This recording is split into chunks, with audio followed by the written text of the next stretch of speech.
always one of the top things guests remember about weddings. So how do you make sure your food is memorable? Try it ahead of time and pick the perfect menu for wedding day. Everyone knows that cake is my favorite part, but food is a pretty close second, maybe tied with dancing. I do just love weddings, but anyways, food is delicious, and it should be at a wedding. It should be at a wedding, or it should be delicious at a wedding? It should be delicious at a wedding. Both things? This is why grammar matters, people. It does. It all matters where you put those commas. Knowledge is power. This right. has been a public service announcement from Samie. I feel on like it was grammar. Mostly from you, but yeah. Well, I gave the announcement, but you're the one that kind of called out the announcement. That's true. So anyways, food is delicious at weddings, or at least it should be. As long as it's not twice baked potato with rubber chicken. That's your favorite go-to. It is. I feel like you've had a bad experience with it's happened. Twice baked potatoes and at a wedding I've attended. I'm not going to name names. I know the wedding you're talking about. It was not our wedding. Obviously, it wasn't our wedding. Our wedding food was delicious. Our wedding food was so good. Yeah. Mm-hmm. That risotto cake. Ooh, baby. Yeah. Yeah. You forgot remember about that? the risotto cake. Oh, that risotto cake. It actually. Didn't you get some kind of special? Well, so that was, now that I say that, everybody that's listening is probably going to be like, well, wait, I didn't get that. I got a Caesar salad. That was special for you, right? Yeah, that was special for me because that was the other option. And I was like, no, I'm pretty sure I'm going to want that. Yeah. And it happened. It happened for you, but not did. for anybody Not else. for anybody Nobody else else got to experience this risotto cake you Oh my speak God. of. I had a nice little filet, a little risotto cake. I actually don't even remember what I ate. Oh, it was good.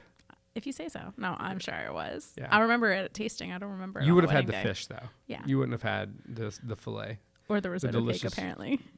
It's kind of rude for me not to give you a bite, don't you think? Kind of. I mean, it was fried risotto cake. It was everything you would think it is and more. Yeah. Why did I not want that? A little bit of marinara on top, Why too. did I not pick that? Ooh, baby. Sounds like something I would have picked. Yeah. Any Hoosers. So today, Yeah. we're going to talk about risotto something cakes. other than risotto cakes. Oh. Oh. Today, we're going to talk about catering tastings. With risotto cakes. I mean, if you're smart, yeah, Yeah. obviously. Right. Anyways, so yeah. On to bigger and better things. I don't know about better, but definitely bigger. So how to prepare when you're, getting ready for, for the food of your wedding, and you're starting to prepare for, your tastings and your menu and all the deliciousness that is going to be on your wedding day. So when should you start preparing your, to think about what you're going to have on your menu and doing tastings and all those different things? Yeah, so you'll probably get initial quotes. You might have some initial ideas of what you're thinking. So initial menus that you'll look at. But after you lock in your caterer, sometimes around 7 to 9 months before wedding day, that's when you can start to actually think about having your tasting. Depending on what type of food you're having will kind of dictate when you need to have that tasting. But once you've booked them, you might as well just go ahead and get it on the books, because you're going to get to taste delicious food. So yeah, why wait? So let me ask a controversial question. Great. This is a good way to start. Why wouldn't you have risotto cakes? No, I'm just kidding.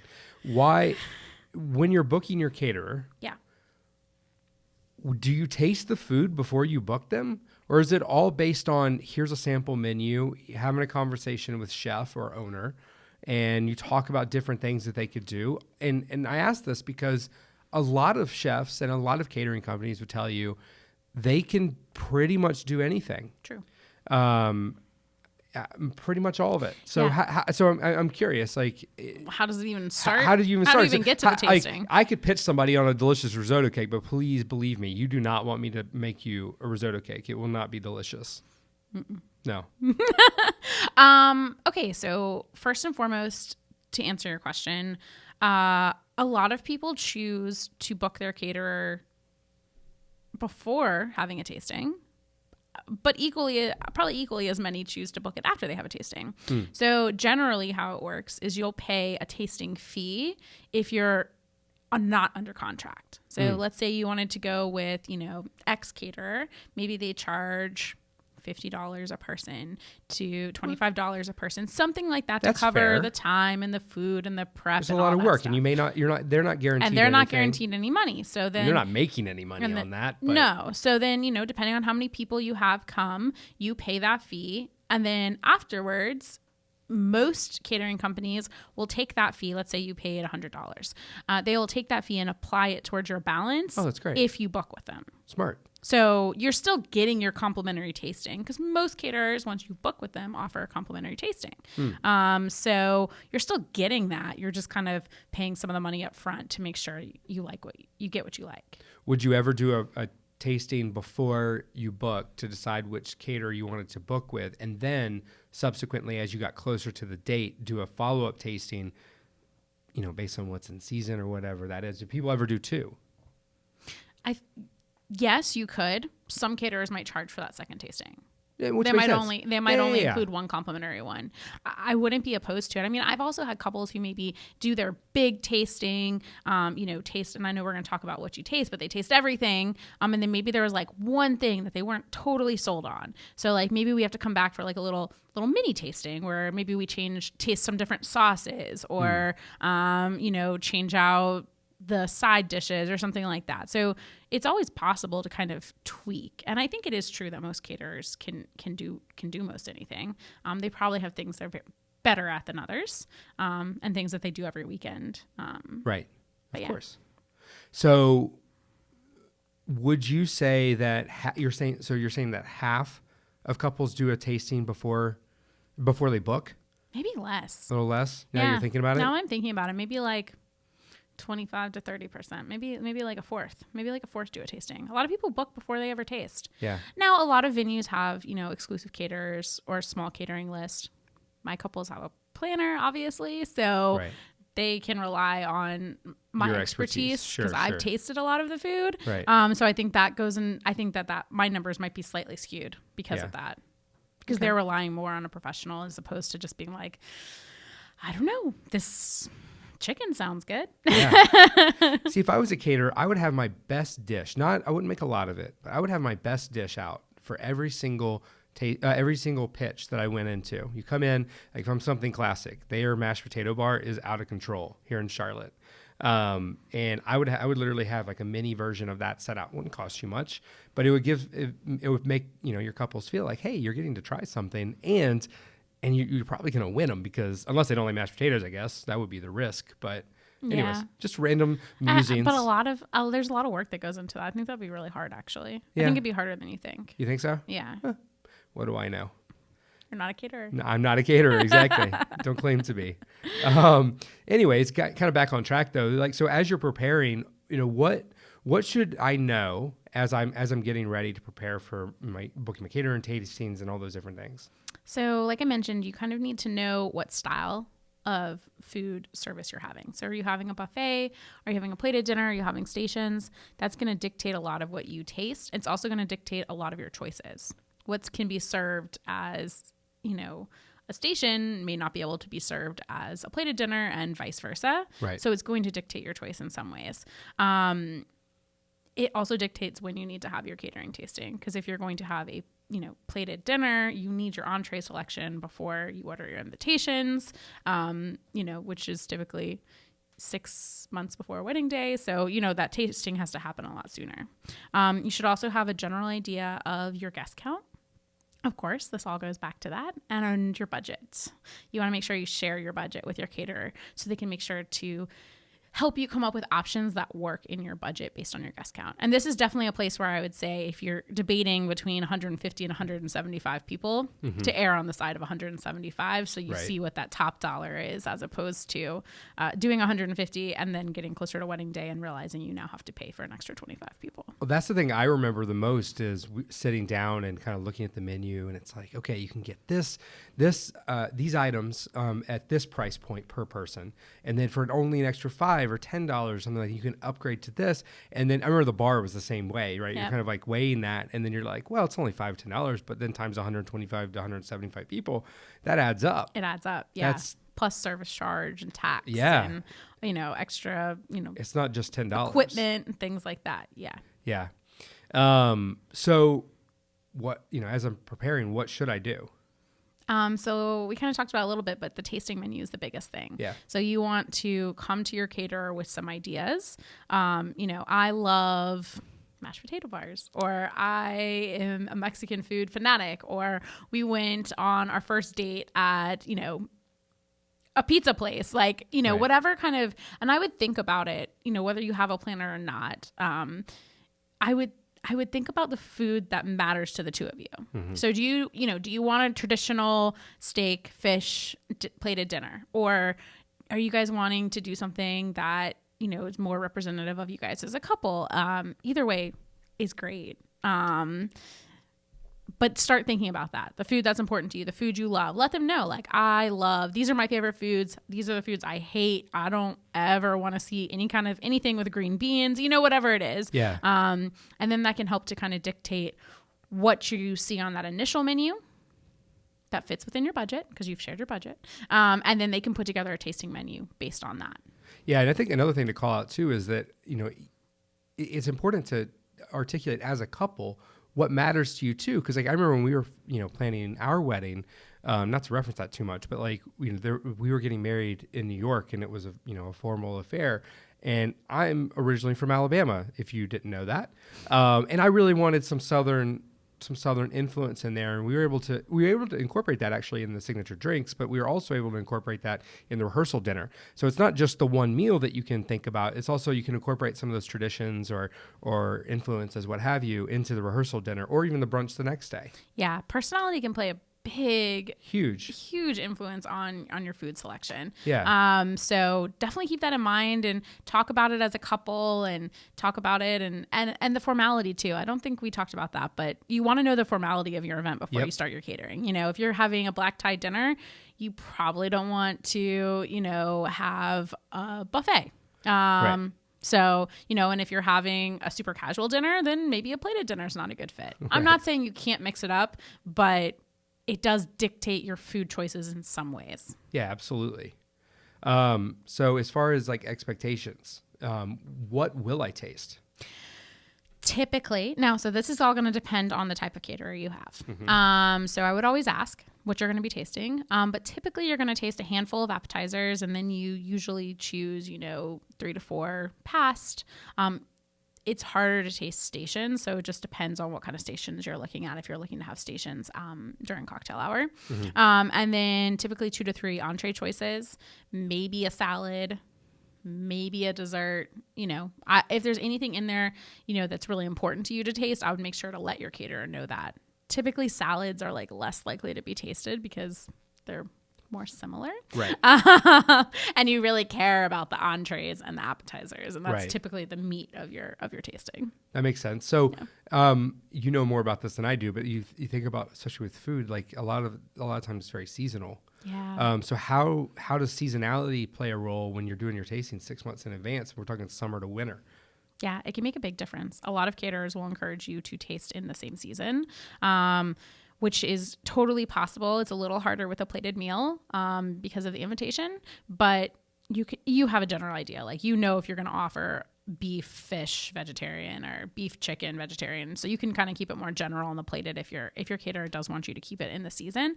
A lot of caterers will have like special salads that maybe they say like, ooh, this strawberry salad's going to be great your time of the year because you're getting married during, the summer and it's strawberry season, and it's not going to be as good for an October wedding. We can still do it. It's just not going to be as like fresh. Yeah. If that's important to you, I would definitely ask your caterer that. I would ask your caterer, like, as far as seasonality, how is that affected? As far as like my venue, like maybe this dish in here, is amazing, but like, is my venue going to transfer? So those are kind of questions you can ask throughout the catering process. Yeah. I think you said something really important though. As far as why you do your catering so far in advance, it's because of the invitation. I didn't even think about that. Yeah. That's the logic behind it, because the invitation has to go out how far in advance? I should know this. I know. The invitation goes out 8 weeks in advance. 8 weeks in advance. But okay. you have to order your invitations a lot earlier than that, especially if you're doing like a custom invitation. That turnaround time could be anywhere from a month to 2 months. Yeah. If you're doing a calligrapher, throw in another extra 4 to 6 weeks. Now you're looking at, 5 to 6 months before wedding day having to order those invitations. I mean, you literally just came from an invitation meeting. Yeah. So you may I just did this timeline myself. That's interesting. Okay. So then How long should you expect that the tasting is going to take? It depends, but you can always ask your caterer. I would say up to 2 hours. It depends on how much you're tasting, how many questions you have, how many people are at your tasting. That can make a big difference. But I would say anywhere from an hour to 2 hours is a good general recommendation. And where will it be? Usually at your caterer's office. Now, if you're doing an in-house, maybe you're getting married at a hotel or a country club, then the tasting is going to be at the venue in that instance because it's an in-house caterer.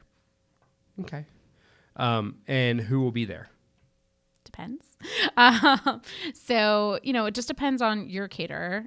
They will have set limits on how many people can come to the catering tasting. That could be anywhere from like 2 to 4. I would say that's probably like average. And then you can always include like extra people, but there might be an additional cost. So it might be complimentary, maybe like up to 4 people, and then everyone else you pay for or something like that. But always ask your caterer. Of course, the 2 of you should go to the tasting together. Yeah.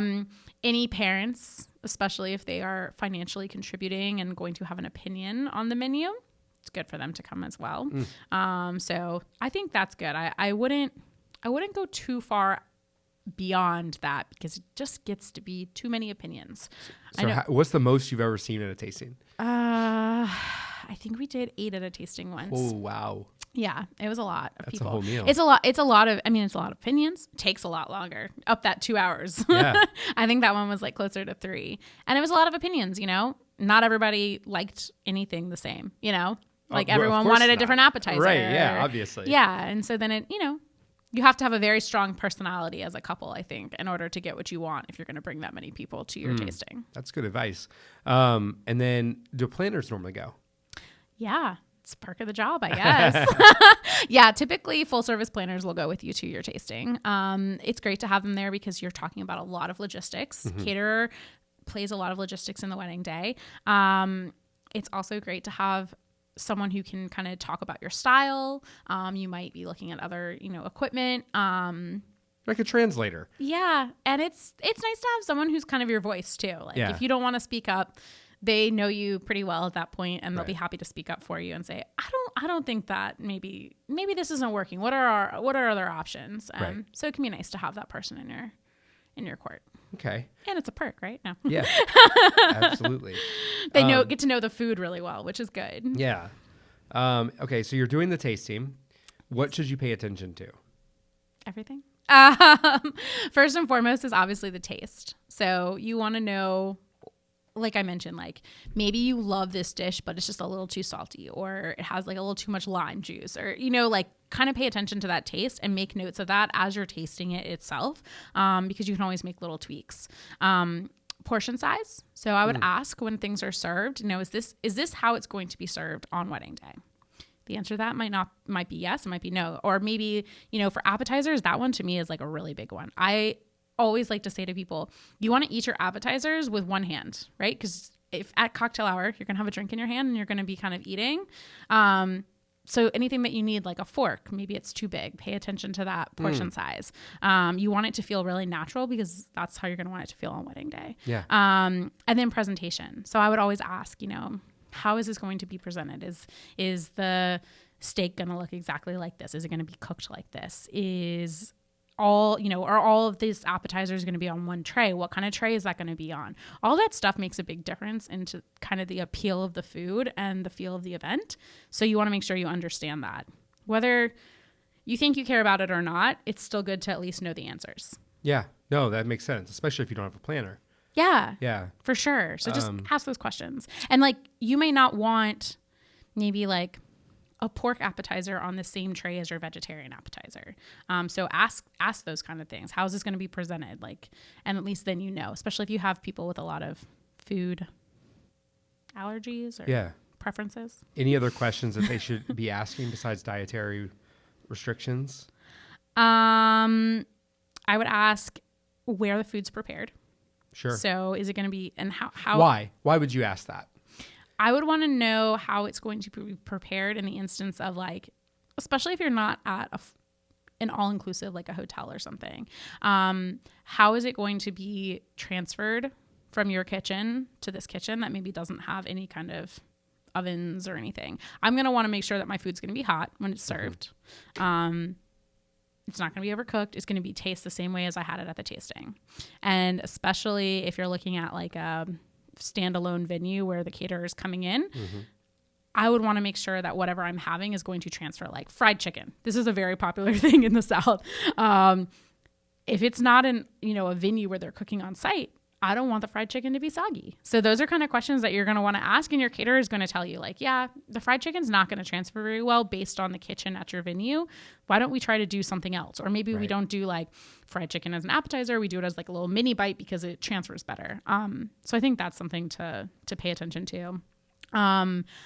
Bar packages. This is a good opportunity if your caterer is handling your bar. Find out what their packages are and what their options. Talk about pricing for that. And then anything else that affects the look that they're providing. So are they providing the plates? What do they look like? Are they square? Are they round? Are they providing chargers, flatware, napkins, linens? What else is the caterer bringing that you want to see while you're in person on a tasting? Right. Okay. Plates are a weird thing because like if you get square plates and you ordered round chargers, like, and you didn't think to ask that, it's not going to work on wedding day. So yeah, just little things. You want to see exactly how it's going to be set up from their perspective. And the kitchen thing is interesting because when we have launched new markets, I tend to meet with a lot of venues. When we go to a new market, I go to like 5 venues a day. Yeah. And they walk me through the whole tour, and we kind of look at everything, including the prep kitchens. And man, have I seen the spectrum. I'm sure you've seen a spectrum as a planner, but I just, from my perspective, like seeing like, they can vary. They can vary a lot. And it may not affect certain menu items, but there are menu items where it could affect it. And so you want to make sure that rely on your caterer's expertise to guide you. Like this is not going to work at your venue. What other alternative can we do? Right. So anything can happen. I mean, we've done backyard weddings, Yeah. And the caterers cook everything or bring everything and cook there. So it can happen. You just have to ask. Do they bring their own prep tables and stuff like that? Because I've seen venues that don't even have prep tables, and it's like, well, where do you put everything? They can if they have to. Yeah. I would make sure they would that know, I would make sure that if your caterer has never worked at that venue before, that you either get that information for them if you don't have a planner, or ask your caterer if they can come to like a final walkthrough so they can see what their surroundings are going to be and bring in anything they need. Gotcha. Okay. What can I change about my tasting? Let's say we go and it's all something I don't like is like teriyaki. Like that's just like super random for me. Why would you be tasting it? Right. Well, that's true. But let's say there's something there that you just you just don't like it. What can you change? Pretty much everything. So like I said, you want to be really picky in the sense of like, I don't love this teriyaki sauce. What are my other sauce options? And that could be an instance where maybe they can run into the kitchen and grab you a couple of options, or maybe you come back for like a little mini tasting of sauce options later. Is there too much salt? Or I love this entree that you put together, but I don't love the risotto cake. Like, what other option can I put? Whoa. Why would someone not like, I mean, I guess if they put teriyaki sauce on it, but you could always scrape that off. Like, exactly. Like that's crazy talk. But if you have an orzo and maybe it has sun-dried tomatoes. I don't like sun-dried tomatoes. Right. So maybe I could ask them, like, can you take the sun-dried tomatoes out and teriyaki sauce and sun-dried tomatoes? These are like straight out of the late 80s, early 90s, aren't it? It kind of is. Yeah. There's a pattern here. There's a pattern of foods we don't like. Yeah. So you could always ask them to like change that out. Or maybe you have a taco bar and they don't have guacamole on it, so you could add that. So like just think out. You gotta have guacamole. You gotta have guacamole. Maybe they have a cheese you don't like, or I've had people who maybe taste a salad with like mozzarella and they're like, oh, I'd rather have feta cheese. Like those are little things that you can easily change. Mm-hmm. Just talk about it there, or take note of it and go home and then report back. But make sure you take notes if you're not going to make the changes there, because you will forget. Yeah. Oh, absolutely. Yeah. There's too much happening. 2 hours. It's a lot of food. It's a lot. Yeah. Come very hungry. Yeah. Okay. Well, no, that was amazing. So as always, like, what are the best next steps for our couples as they move forward with, planning out their tastings? Get that initial menu from your caterer. Call, schedule the tasting, whether it's before or after you've booked, and then go to the tasting hungry.